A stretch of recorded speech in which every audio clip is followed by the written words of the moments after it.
Hi friends, good evening everyone. So ಈಗ ನಾನು ಸ್ನ್ಯಾಕ್ಸಿಗೆ ಅಂತೇಳಿ ಫ್ರೆಂಚ್ ಫ್ರೈಸ್ನ ಮಾಡ್ತಾಯಿದ್ದೀನಿ. ಸೊ ಮನೆಯಲ್ಲೇ ಮಾಡ್ಕೋಬೋದು. ಇದು ಆಲ್ಮೋಸ್ಟ್ ಮಕ್ಳಿಗೆ ಎಲ್ಲರಿಗೂ ಇಷ್ಟ ಆಗುತ್ತೆ. ಸೊ ಈಗ ಫ್ರೋಝನ್ ತಿನ್ನೋಕ್ಕಿಂತ ಸೊ ಮನೇಲಿ ಮಾಡ್ಕೊಂಡು ತಿಂದ್ರೇ ಸೊ ಆರೋಗ್ಯ ನಮ್ಮದು ಚೆನ್ನಾಗಿರುತ್ತೆ. ಸೊ ಹಾಗಾಗಿ ನಾನು ಮನೆಯಲ್ಲೇ ಮಾಡ್ತಾಯಿದ್ದೀನಿ. ಸೊ ಅದಕ್ಕೆ ಏನೇನು ಇಂಗ್ರೀಡಿಯೆಂಟ್ಸ್ ಬೇಕು ಅಂತ ನಾನು ನಿಮಗೆ ತೋರಿಸ್ಕೊಡ್ತೀನಿ, ಬನ್ನಿ. ನೋಡಿ, ಅದಕ್ಕೆ ಏನೇನು ಇಂಗ್ರೀಡಿಯೆಂಟ್ಸ್ ಬೇಕು ಅಂತ ತೋರಿಸ್ಕೊಡ್ತೀನಿ, ಬನ್ನಿ. ಈಗ ಆಲೂಗಡ್ಡೆನ ಈ ಥರ ನಾನು ಮೇಲ್ಗಡೆ ಸಿಪ್ಪೆ ಎಲ್ಲ ತೆಗೆದು 3 ಆಲೂಗಡ್ಡೆನ ಇಟ್ಕೊಂಡಿದ್ದೀನಿ. ಕಾರ್ನ್ಫ್ಲೋರ್ ತೊಗೊಂಡಿದ್ದೀನಿ, ಮತ್ತು ಉಪ್ಪು ತೊಗೊಂಡಿದ್ದೀನಿ, ಸ್ವಲ್ಪ ಖಾರದ ಪುಡಿ, ಆಮೇಲೆ ಸ್ವಲ್ಪ ಚಾಟ್ ಮಸಾಲ ತೊಗೊಂಡಿದ್ದೀನಿ. ಈಗ ಆಲೂಗಡ್ಡೆನ ಕಟ್ ಮಾಡ್ಕೊಳ್ಳೋಣ, ಬನ್ನಿ. ಈಗ ಒಂದು ಆಲೂಗಡ್ಡೆನ ತೊಗೊಂಡಿದ್ದೀನಿ.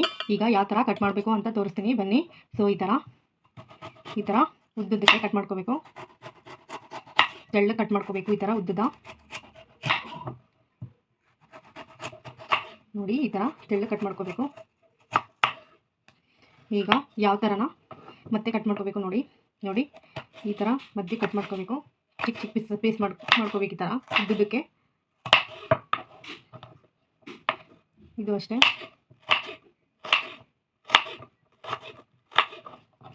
ಹಾಗೆ ಈ ಪೀಸು ರೆಡಿ ಮಾಡ್ಕೊಳ್ಳೋಣ. ಇದು ಕಟ್ ಮಾಡಾದ್ಮೇಲೆ ಸ್ವಲ್ಪ ನೀರಲ್ಲಿ ಬಾಯ್ಲ್ ಮಾಡ್ಕೋಬೇಕು. ನೋಡಿ, ಈ ಥರ ಉದ್ದುದ್ದು ಕಟ್ ಮಾಡ್ಕೊಂಡಿದ್ದೀನಿ. ನೋಡಿ, ಈ ಥರ ಉದ್ದುದ್ದಕ್ಕೆ ಕಟ್ ಮಾಡ್ಕೊಂಡಿದ್ದೀನಿ.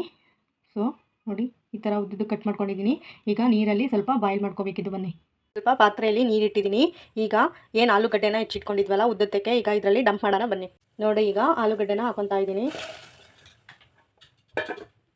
ನೋಡಿ, ಹಾಗೆ ಉಪ್ಪನ್ನ ಸ್ವಲ್ಪ ಹಾಕೊತಾ ಇದ್ದೀನಿ. ಸೊ ಈಗ ಒಂದು 5 ಮಿನಿಟ್ಸ್ ಈಗ ಬಾಯ್ಲ್ ಆಗಲಿ. ಒಂದು 5 ಮಿನಿಟ್ಸ್ ಈ ಥರ ಬಾಯ್ಲ್ ಮಾಡಿದ್ದೀನಿ. ಸೊ ಈಗ ಸ್ವಲ್ಪ ಬಾಯ್ಲ್ ಆಗಿದೆ. ಈಗ ಎಲ್ಲ ಶೋಧಿಸ್ಕೊಳ್ಳೋಣ, ಬನ್ನಿ. ಸೊ ನೋಡಿ, ಒಂದು ಕಾಟನ್ ಬಟ್ಟೆ ತೊಗೊಂಡಿದ್ದೀನಿ.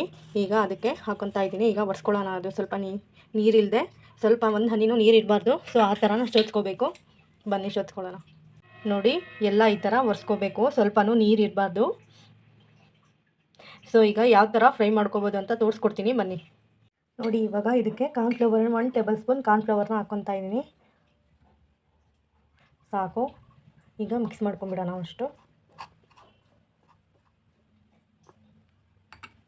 ನೋಡಿ, ಎಲ್ಲ ಕಾರ್ನ್ಫ್ಲವರ್ನ ಈಗ ಮಿಕ್ಸ್ ಮಾಡ್ಕೊಂಡಿದ್ದೀನಿ. ಈಗ ಒಂದು 5 ಮಿನಿಟ್ಸು ಬಿಡೋಣ.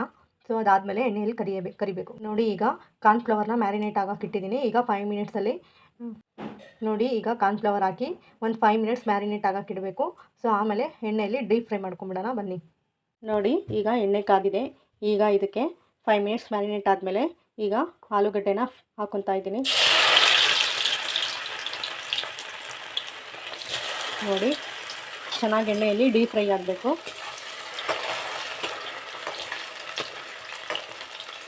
ಸ್ವಲ್ಪ ಗೋಲ್ಡನ್ ಬ್ರೌನ್ ಬಂದರೆ ಆಗಿದೆ ಅಂತ ಹೇಳಿ. ಸೊ ಇದು ಫ್ರೈ ಆಗಲಿ. ನೋಡಿ, ಈ ಥರ ಗೋಲ್ಡನ್ ಬ್ರೌನ್ ಬರಬೇಕು. ಇನ್ನೂ ಸ್ವಲ್ಪ ಬ್ರೌನ್ ಆಗಬೇಕು, ಆವಾಗ ಕುಕ್ ಆಗಿದೆ ಅಂತ ಹೇಳಿ. ಸೊ ಮನೇಲಿ ಮಾಡ್ಕೊಂಡು ತಿನ್ನೋದ್ರಿಂದ ನಮ್ಮ ಹೆಲ್ತು ಕೂಡ ಚೆನ್ನಾಗಿರುತ್ತೆ. ಸೊ ಫ್ರೋಝನ್ ತಿನ್ನಬಾರ್ದು. ಸೊ ಯಾವತ್ತಿಂದನೋ ಸ್ಟಾಕ್ ಇಟ್ಟಿರ್ತಾರೆ ಅಂಗಡಿಯಲ್ಲಿ. ಸೊ ಫ್ರೋಝನ್ ಯಾರೂ ತಿನ್ನೋಕೆ ಹೋಗಬೇಡ್ರಿ. ಸೊ ಈ ಥರ ಮನೆಯಲ್ಲೇ ಮಾಡ್ಕೊಂಡು ತಿನ್ನಿ. ನೋಡಿ, ಈಗ ಇದು ಕುಕ್ ಆಗಿದೆ. ಈಗ ಒಂದು ಸರ್ವಿಂಗ್ ಪ್ಲೇಟಲ್ಲಿ ತೊಗೊತಾ ಇದ್ದೀನಿ. ನೋಡಿ, ಈಗ ಎಲ್ಲ ಫ್ರೈಸ್ನ ಮಾಡ್ಕೊಂಡಿದ್ದೀನಿ. ಇದಕ್ಕೆ ಈಗ ಸ್ವಲ್ಪ ಸಾಲ್ಟು, ಆಮೇಲೆ ಚಿಲ್ಲಿ ಪೌಡರ್ನ ಹಾಕ್ಕೊಳ್ಳೋಣ, ಆಮೇಲೆ ಸ್ವಲ್ಪ ಚಾಟ್ ಮಸಾಲ ಹಾಕ್ಕೊಳ್ಳೋಣ. ಈಗ ಒಂದು ಸರ್ವಿಂಗ್ ಪ್ಲೇಟಲ್ಲಿ ತೊಗೊತೀನಿ. ನೋಡಿ, ಬಿಸಿ ಬಿಸಿಯಾದ ಆಲೂಗಡ್ಡೆ ಫ್ರೆಂಚ್ ಫ್ರೈಸ್ ರೆಡಿಯಾಗಿದೆ. ಮಿಸ್ ಮಾಡಿದೆ ಖಂಡಿತವಾಗಿಯೂ ನೀವು ಮನೆಯಲ್ಲಿ ಟ್ರೈ ಮಾಡಿ. ಸೊ ಮಕ್ಳಿಗೆ ಇಷ್ಟ ಆಗುತ್ತೆ. ಫ್ರೋಝನ್ ತಿನ್ನೋಕ್ಕಿಂತ ಬದಲು ಮನೆಯಲ್ಲಿ ಈ ಥರ ಮಾಡ್ಕೊತೀನಿ. So see you, tata, bye. Next ಭಾಗದಲ್ಲಿ ಸಿಗ್ತೀನಿ.